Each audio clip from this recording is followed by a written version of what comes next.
അവർ നമ്മുടെ നാട്ടിൽ ഓരോരുത്തർ വലിയ സുഡാനിൽ ഓടിമൊഴി പോയി വിടുന്നത്. അതേമാതിരി അവർ പറയും ഞാനിപ്പോൾ ഇന്ത്യൻ്റെ മൂലക്കുള്ള കേരളം എന്ന് പറഞ്ഞാൽ ഒരു ചെറിയ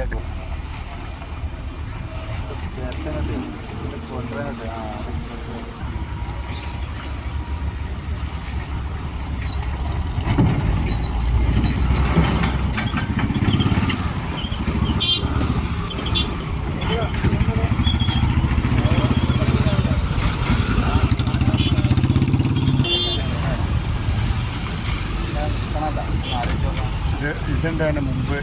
ഇപ്പോൾ കൊങ്കൺ റെയിൽവേ വരുന്നതിന് മുമ്പ് ബോംബെക്ക് പോകുമ്പോൾ ബസ്സൊക്കെ എത്ര ബസ് കയറ്റി പോകുന്നത്, വലിയ ബാർജ.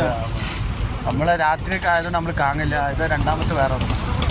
എന്താ രണ്ടെണ്ണം ഉണ്ടില്ല.